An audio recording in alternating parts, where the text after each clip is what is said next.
All righty. There we go. I'm going to welcome everybody again. All righty, everybody.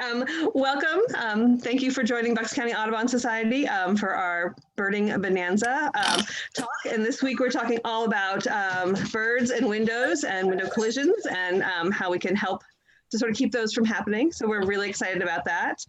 I'm going to share my screen for just, if I can find the right thing. Of course not, because that would mean too many things. There we go.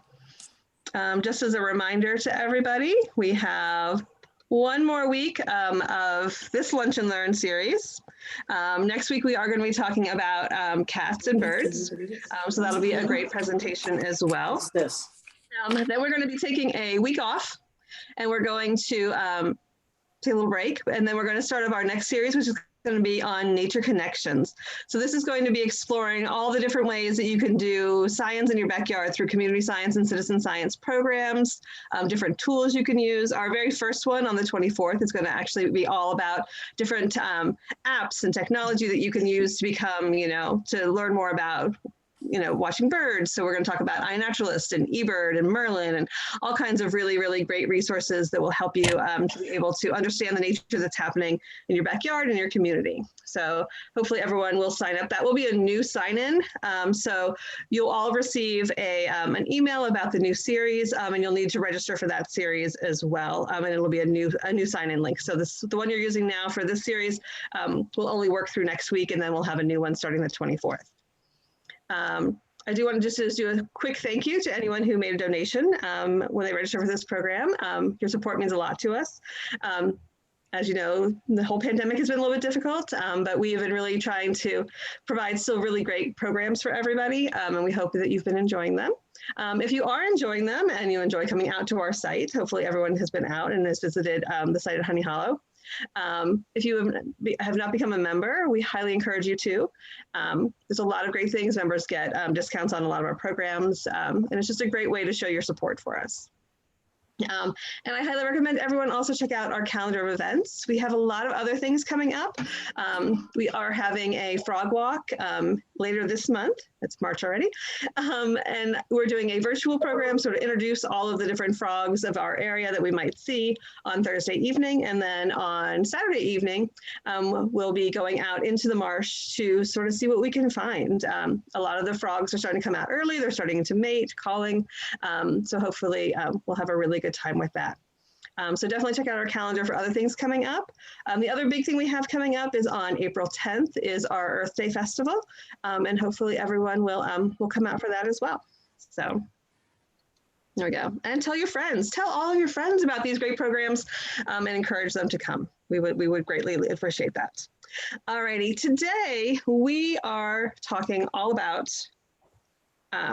bird window collisions. And this is one that I think people don't always realize the full extent of this problem. So, but I think it's one that has some relatively easy solutions. So we're really excited to have Paul with us from FeatherFriendly Technology, who actually will go to homes and places and have resources and products available to help you to make your windows a lot safer. But Paul's also going to talk about some other options for us and sort of why this is a problem.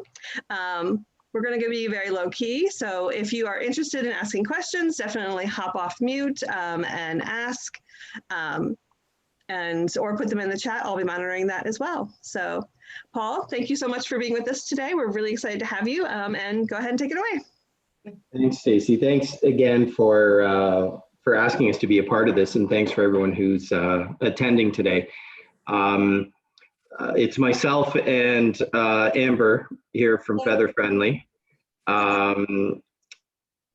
Amber is our customer service manager, and I myself am the vice president, but I hate titles, so none of that stuff means anything. We're all about education, conservation, while offering a proven solution.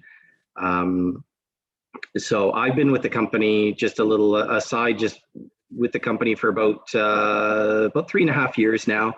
I was asked to come aboard to try and, take FeatherFriendly sort of to the next level. the bird window collision issue is probably at an all-time high, with several municipalities, with the latest one being New York City, basically making legislation for new construction, and well as bringing in all these standards. So, you know, the issues being addressed. So how we got started in this, FeatherFriendly is a 15-plus-year-old company. The city of Toronto was the first city in the world to develop bird safe guidelines. And how we got involved is our sister company, we're the 3M window film master distributor for Canada. So between the city of Toronto and an organization called Flap Canada, they approached us and basically wanted to tap our expertise on what can be developed to help with the bird collision issue. We know that, you know, there's a lot of buildings. You figure in the city of Toronto just alone, there's probably, I think the numbers were over 100,000 glass buildings that, you know, could be or should be addressed in some sort of fashion. So we started FeatherFriendly. We developed a marker system that goes on the exterior of the glass, and basically is a bird collision deterrent. Fast forward 15 years, we've probably installed or supplied several million square feet of our product for projects literally all over the world. We've done the Smithsonian Tropical Research Center in Panama. We've done the White Sands Missile Test Range in New Mexico. We've done several universities, colleges, government buildings, as well as several of the Audubon nature centers. And thousands of residential windows too. Yeah, so we got our start more on the commercial end of things, addressing large commercial buildings. So about 8 years ago, we developed the FeatherFriendly DIY, which some of you may be familiar with. And basically, it is it's a roll of, for lack of a better description, a tape that has markers on it. And then the tape is applied, and then the carrier tape is removed, and just the markers stay on the glass. So a lot of people are concerned about how their view is affected. The neat thing about our product is only the markers remain on the glass. So there's a durability and longevity factor there. You're not getting a full film application. The other aspect is this is pre-spaced at 2 inches by 2 inches. And the idea is, you know, you're addressing some of the smaller species of birds. Here through Toronto, it's a major migratory bird path where we get smaller species, including hummingbirds. So to give you an idea, and I'm not sure how many people really realize the collision issue, how big of an issue it is. Up to 1 billion, and that's with a B, are killed per year in window collisions just in North America. It's second to, and it's sort of fitting that we're doing the presentation this week with cats being the session next week, because cats are the #1 killer of the bird population, pretty much. So we know that things can be done, in particular with the window collision issue. Again, we've had buildings where we've addressed, a commercial building where they've had several hundred strikes within a month go down to 0 or 1. There are other products available in the marketplace. Sometimes people talk about UV. UV, birds see between 300 and 400 nanometers on the UV spectrum, but not all songbirds see the UV spectrum the same. So there's a lot of research that's been done around UV, and there's been research papers where they've sort of poked holes through the UV end of things. However, I think UV is a future product. I think it's constantly being developed. Something that we've looked at and done some R&D on extensively. So I think you're going to see that possibly in the future as an option. But one of the things that is so key for bird collision mitigation is contrast and it being able to be seen. So when you talk about any type of bird collision deterrent, there's sort of 4 key items that is always to be considered. Whether it be FeatherFriendly, whether it be someone else's product. Again, this isn't, I was saying to Stacy before we jumped on that, this isn't all about FeatherFriendly. This isn't a big FeatherFriendly ad. This is about if we can get people to understand the issue and maybe address a window or two with FeatherFriendly or with something else, we've all won. So there's 4 points to any bird collision deterrent that's sort of out there in the industry.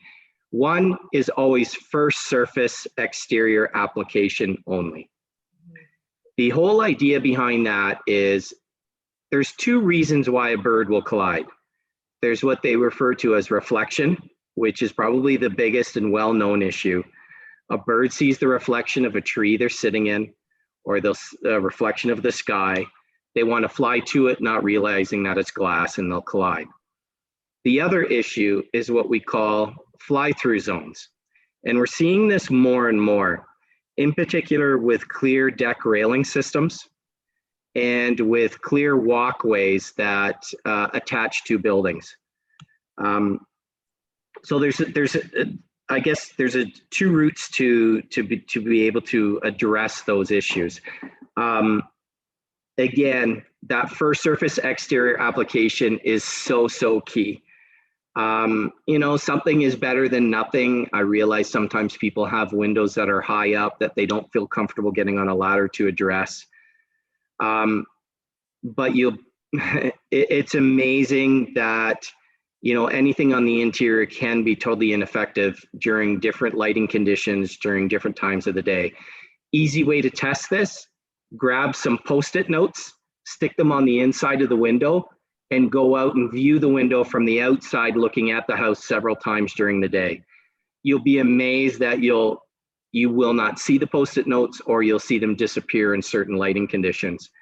You do hear sometimes people saying, well, curtains will work, or removing plants from the window, etc. They can help, but they will be ineffective. That first surface exterior application is so key. The second sort of point to any bird deterrent is spacing. I think most people are aware of the decals that are out there. The bird of prey decals in the UV, which are clear, or they'll be in black or white. They'll work, but they'll work if you space them every 2 inches by 2 inches. And that's, I think, one of the things people don't realize is putting a bird of prey sticker on a big, window down in the corner. First of all, the birds will not distinguish that it's a bird of prey. They'll see it as just a large black blob to avoid. And then you've got 75% of the rest of the window open. So birds just adjust their flight path. They'll be going towards it. If they see the decal, they'll just move to the side of it. So then all of a sudden you've got all that glass that's not addressed. So again, decals would work with proper spacing.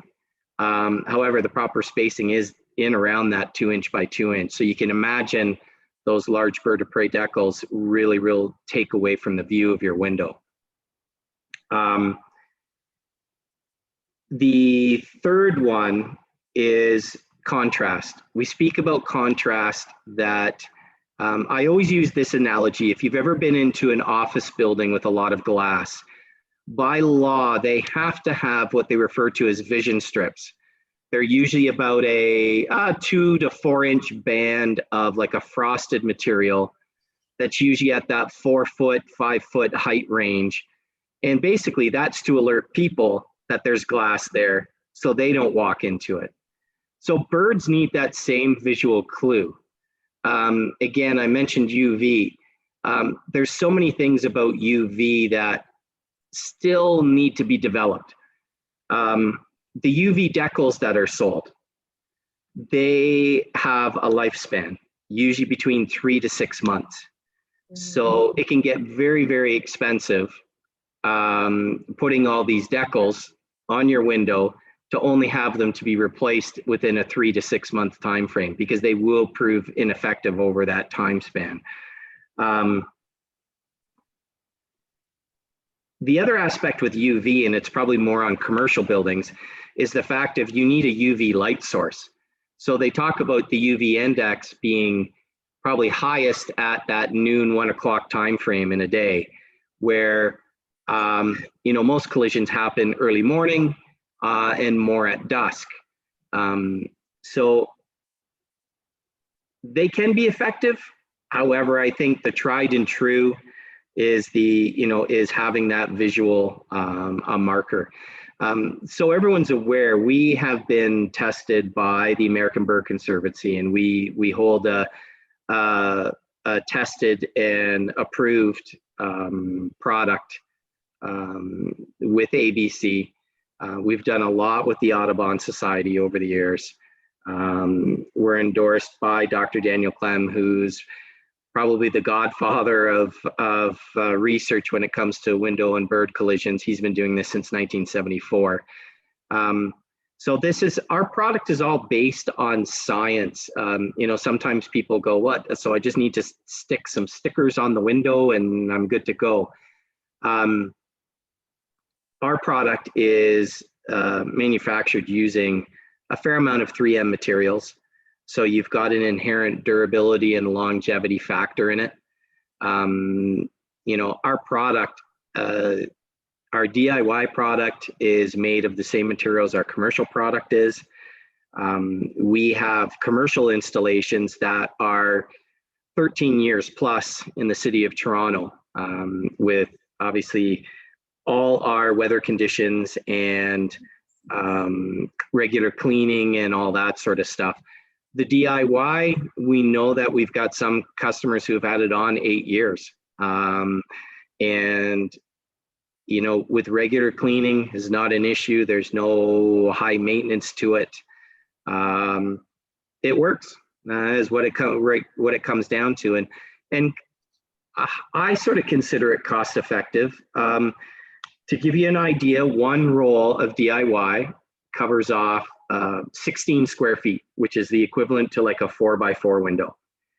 At retail, the product through Wild Birds Unlimited would be anywhere from probably within that $20 range. So you figure you're spending $20 and it's going to last you definitely 8+ years. And I'm sorry, I'm not to confuse people. I'm holding up an orange roll. It is a pearl gray color. People often refer to it as white. To give you an idea, some of the things we have done, these we've actually done for the South Korean government. We've been working with them for about 2 years now and have addressed probably about 500,000 square feet of glass in South Korea. It's become sort of a national disgrace with bird collisions there. They put up a lot of clear barrier systems, noise barrier systems along their highways. And this is a true fly-through zone issue where a bird does not discern that there's glass in its path. And so we've been working with them to address, they've used some of our commercial product, but they've also done an incredible program where they've had a lot of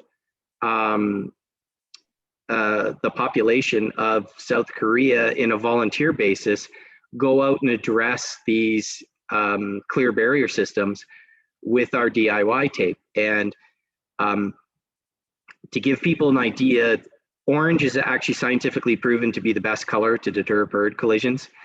In 15 years, we have yet to do a commercial building in orange.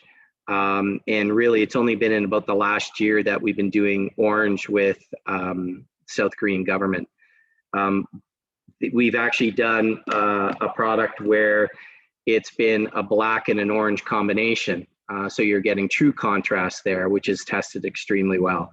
But our regular product that's that's available at retail or through our web store is our Pearl Gray product. We are actually this year offering a black for the fly-through zones. Black is just a little more easily picked up on the non-application side because birds can have access to both sides on a clear railing system. The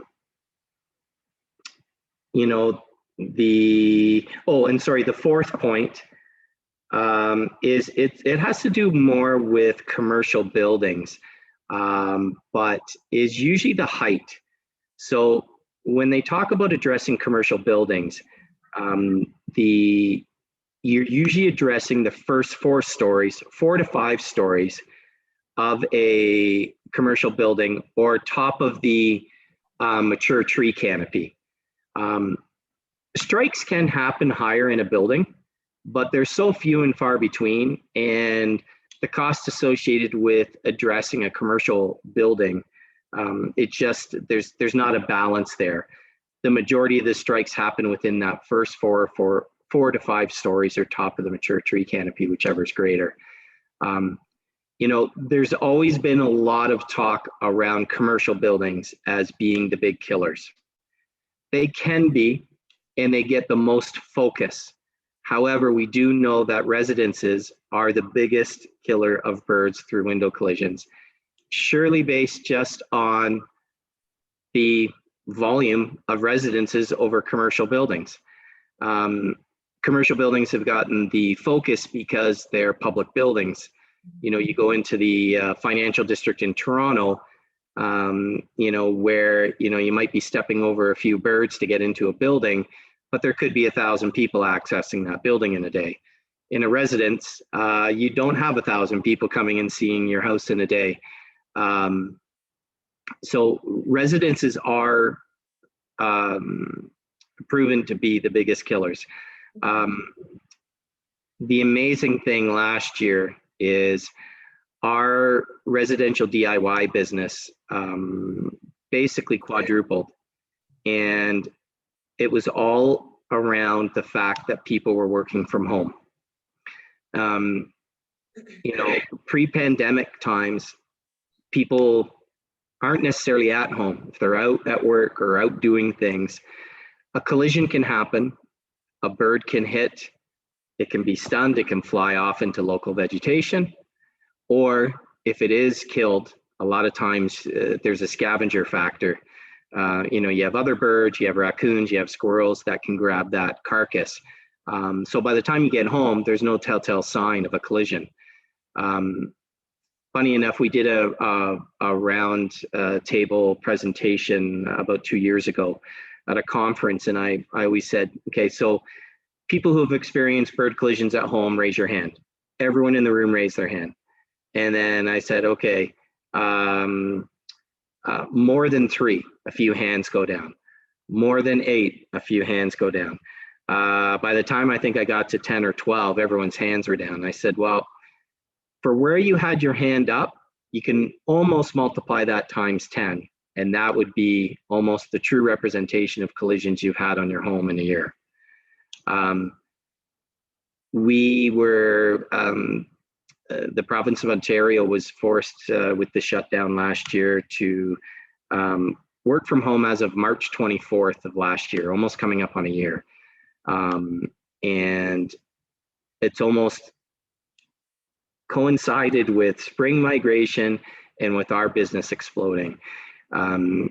If I had a nickel for every email or call we had about, can you help us? We thought, we had 1 or 2 bird collisions per year, per migration season. I've had 8 today. How can you help us? hate the fact that it took a pandemic for people to sort of get back to nature and sort of look at the issue and sort of pay closer attention to it. But we're grateful that if there's one positive that could come out of this awful pandemic, is the fact of people paying closer attention to nature and now wanting to do something about it. So we we became very, very busy very, very quickly. You know, and Stacy and I were talking prior to everyone joining us, and you know, again, one of the things that FeatherFriendly is so keen on is education and conservation while offering a proven solution. There is a fair amount of misinformation out there, at least that we've seen, and we're really trying to help, you know, educate. You know, we hear constantly that, you know, if a bird hits the window and it's stunned for a second, it'll fly off and it'll be okay. Unfortunately, that's not the case. We know through research that a mass majority end up going into local vegetation and passing on because of brain injury or brain hemorrhaging. Sorry, go ahead, Amber. Yeah, just that they get concussions, and it doesn't immediately become apparent until they fly off into a secluded area, and most of them don't make it, or they're vulnerable to predators and they get picked off by predators. Exactly.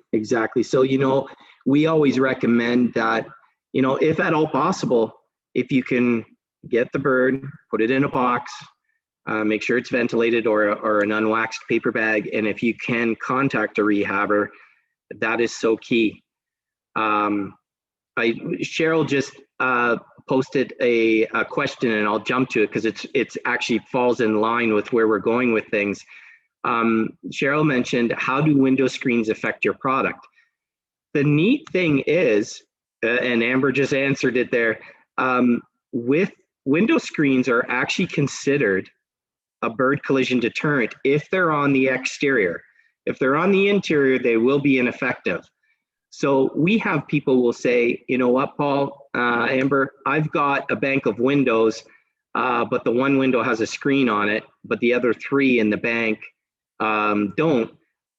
We recommend that you address those three.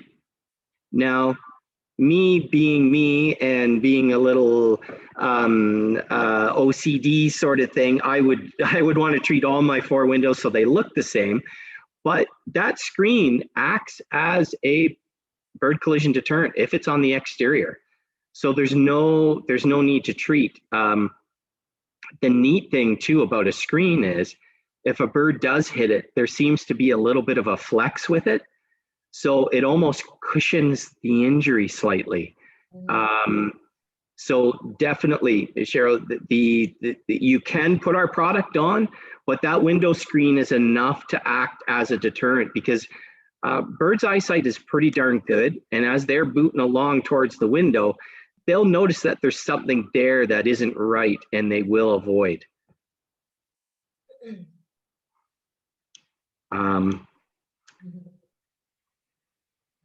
So, you know, again, the educational part of, you know, what you can do, bird feeders. There's been a lot of talk about bird feeders over the years and placement. It's highly recommended that you place your bird feeders within 3 feet of the window. And at one time, people were not, you know, sort of, you know, there was a lot of speculation along that because it seems like it's sort of counterproductive. But with that, the idea is the bird will fly to the bird feeder. And if by chance they're spooked at the feeder or they go to fly off, they'll glance more off the window. They haven't gained enough momentum to really hurt themselves. Where if you have a large picture window and 15 to 20 feet out, you've got the bird feeder. You know, and we all love to watch birds from our homes, and I get that. It's just you're almost setting yourself up if the window's untreated for a possible collision. You'll see where You know, a bird will be sitting at that feeder, see the reflection, go, okay, I want to go check out that feeder and, you know, see if there's any different food there or whatever the scenario. We have, you know, one of the things we do include with all our orders is sort of a little bit of a guide about the collision issue, about what to do when to find an injured bird. Bird feeder placement, all of that sort of stuff. You know, one of the things we want to continue to do is share information, and proper information. You know, I saw on a Facebook group about, I don't know, about a month or so ago, someone had mentioned, you know, they had a bird strike and what to do, and, you know, for the injured bird, and someone had said, you know, put a tea towel in the microwave and microwave it for 30 seconds and wrap it around the bird. Other people say, you know, give it food, give it water, and that's probably the worst thing you can do. So again, it's all about this education and you know, us all getting together. And I honestly think in these groups, people don't mean any ill will, or they're not trying to share misinformation, and they mean extremely well. It's just, we need to be consistent with the message we're all sending out there. And, you know, as this issue gains more and more interest and awareness, it's so key. That's why, you know, we've done, and several other manufacturers too. Again, this isn't all about FeatherFriendly. You know, there are other products out there that will mitigate collisions. And, you know, you can even do fun ones. You know, if you have kids, young kids or grandkids or whatever, you can buy the acrylic paint markers and they can have fun doodling on a window. It's not necessarily going to last very long, but, you know, for those people who maybe don't want to do something a little more permanent during migration seasons, you know, the key thing to think about there is just making sure that there's really no open glass area that a bird could strike. But you can do something like that. I've seen people where they've done streamers. There's a product, Okopian Bird Savers, which is a paracord that hangs on the outside of the window and just sort of swings in the breeze. We've seen people use wind chimes heavily across the window. There are options for, you know, people if they want to do something unique, something creative. And again, there are other solutions as far as more like permanent solutions. We do feel that, I think ours tests out probably one of the better, if not the best, for the durability and longevity. And, you know, in our commercial product, we do a lot of custom work where we've had architects sort of take it and make it a part of the design element of the actual building. Again, 15 years ago, when the City of Toronto instituted the legislation, the building community was very against it, and, you know, they wanted something that was the least obtrusive. An architect didn't want their building changed. Fast forward 15 years, we're now seeing architects, building management groups, looking at this as an opportunity to even accentuate the building, give a little more of a graphic installation to it. The University of British Columbia did a project on their windows where they actually threw it out to the school community to design some graphics that would go on a set of windows. And it ended up being an English major who won the competition. And it's all different birds and local fauna and vegetation that they have printed and installed on the windows. And it is a bird deterrent. So you can get creative with the solution if you want to do something a little unique. I don't know, Amber, do you have, sorry, I was going to say, do you have something to add? I was just going to go back to real quick, because you're touching on there's a lot of misconceptions out there that people have about window collisions and things like that. And if you do have find a bird that struck the window, I just wanted to mention quickly, you know, what is the proper thing that you should do, which is that if you find the bird, it's still alive, but it's stunned. What you should do is put it into, you know, a small box or a paper bag, something that will sort of keep it sheltered, but will obviously allow breathing, you know, air circulation, and keep it in a place that's sort of quiet, away from pets. If it could be outside, you know, sort of keep it in a sheltered area outside, just kind of keep an eye on it for a little while.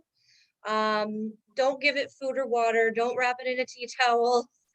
Don't try to, you know, interfere with it very much. You just kind of want to let it sit there for a little while and see if it's going to recover on its own. If you come back in an hour and that bird is fluttering around inside the bag or the box, then it's probably fine for you to open it up and just release it.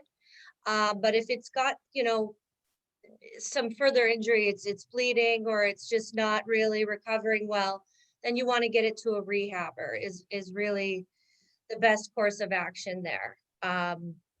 So yeah, you would want to just call your local wildlife rehabilitation and take it in. And unfortunately, yeah, like we were saying earlier, most window strike victims, they're not going to make it. But if you find one that is still alive, those are the steps that you should take. So I just wanted to, since we were talking about misconceptions there. So we were talking about different solutions, and I just grabbed our brochure, and we have a few different listed here. So, you know, we talk obviously about FeatherFriendly, about our product, but the other options include hanging strings or cables, placing screens, which Cheryl had mentioned about a screen, how effective is it? Placing screens or netting in front of windows. We've seen people do like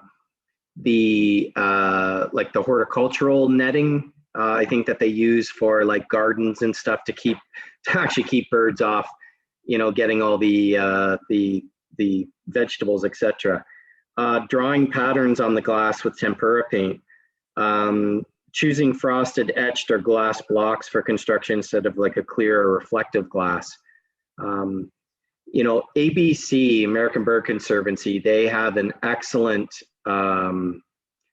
section on collision issues and solutions that are out there. I believe Audubon does as well,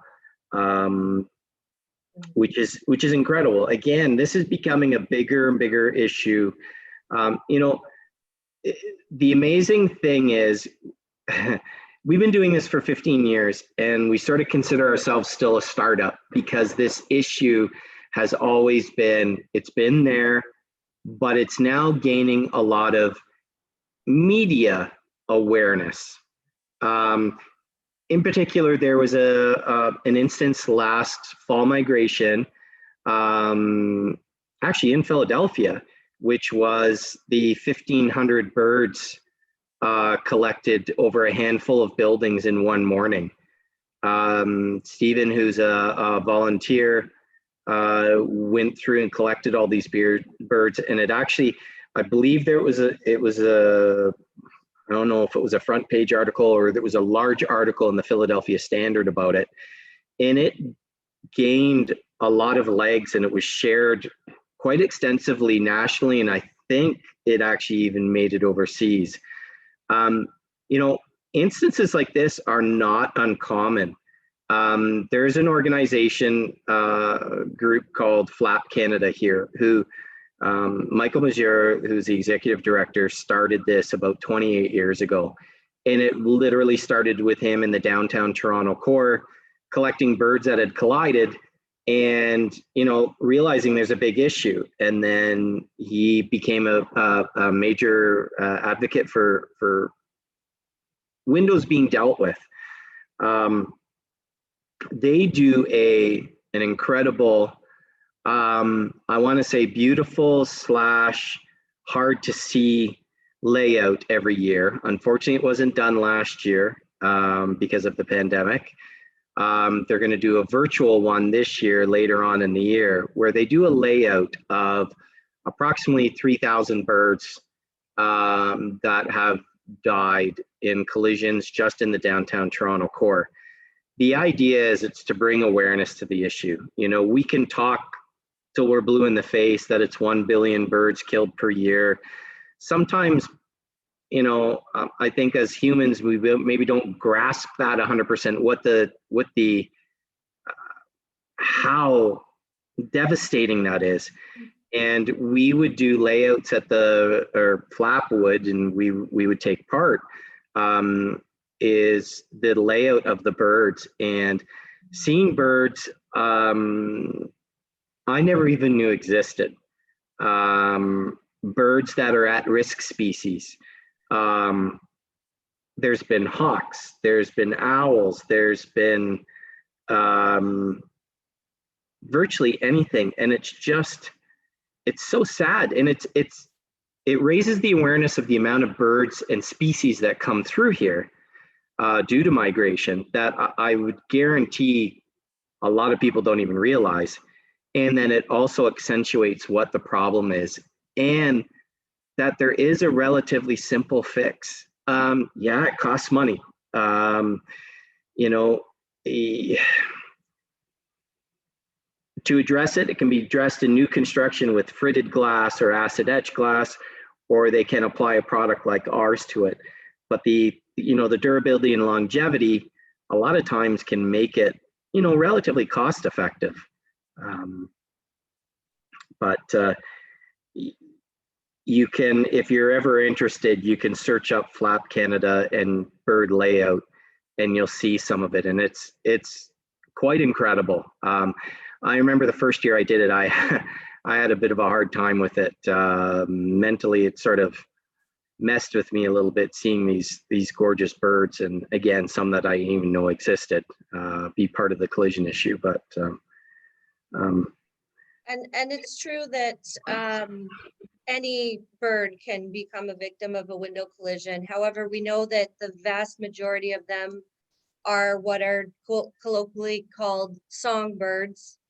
So those are the birds that you'll see in your backyard, and also it is especially worse during migration season. So we're going into spring migration. This is where we're going to see a huge increase in the number of window collision victims. And then of course, again, in the fall, and there's actually more collision victims in the fall. And that's because the birds have flown up from migration. They've had their nests, they've had their babies. So now you've got all these young new birds that are also flying south for the first time.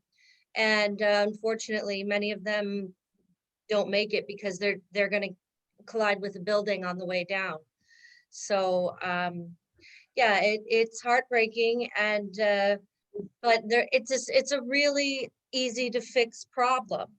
So that's the good part about it, is that this is not, it's taking a huge toll, and yet the solution is very easy. We know what we need to do.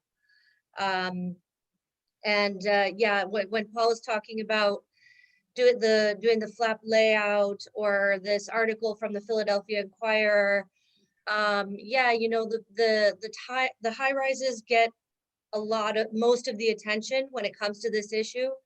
But again, and Paul mentioned this at the start, the vast majority of window collisions do in fact happen on residential homes.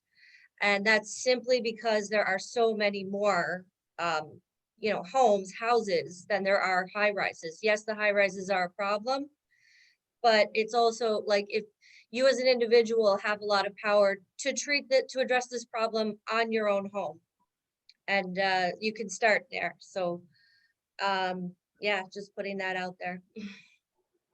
And it's a great conversation, to have, to share with other birders, to other people.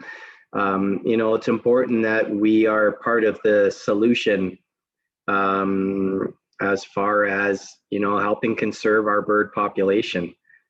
We know that even this year, it's been already a tough year with some of the very strange weather we've had, in the South, in Texas, etc. I've read a few articles that some species of birds have been hurt really bad, because of food source and because of weather conditions and everything else. So, it's up to all of us to be a part of the solution. And that's a big thing for us. We try and spend, again, a lot of time on the education. I was part of a hand-picked committee for the Canadian Standards Association to develop a building safe guideline that actually had members of ABC, Dr. Daniel Clem, of the building community, of conservation community, to develop a standard that was rolled out right across Canada last year. And we know there was a lot of US interest because we know that there are a fair amount of municipalities looking at making this legislation, which is huge. Cornell Lab of Ornithology did a paper last year, or an article, and they ranked the top 10 worst cities in, I believe it was North America. And, Chicago ended up being the worst offender. Thank goodness, we've done work there. I know that there's been other bird collision deterrent work done there, and it looks like we're going to have a fairly busy season in Chicago alone. Again, it's all this awareness. I'm just looking at the chat, and I noticed Stacy mentioned about some 2 great wildlife rehabbers in your area. And that's so key, having that information at hand too, and being able to share it. I think that's so key because, these rehabbers, they're sort of the unsung heroes as well. They do so much hard work. And, it's got to be a tough industry or whatever to be in, dealing with these injured animals all the time. I know I was just given a report, was by a US entity, and they talked about bird collisions and, broke it down to the number of birds that made it to the rehabbers, the number of birds that unfortunately had to be euthanized because they were too far gone, and the number of actually that went through the rehab process. And at the end of the day, it was a very, very small percentage that had actually made it. But these rehabbers, they do their darndest to make sure they can do everything in their powers. But heartbreaking, but really important work. Yeah. I'm just looking at the time, guys. It's 12:50. I don't know if anyone has any questions. We're happy to answer anything and everything. We don't have all the answers, but if we do have the answer, we're more than happy to share it. So by all means, ask away. Do not be shy. I'll second that, and feel free to, if you want to take yourself off of mute and ask the questions, we can do that, or drop them in the chat.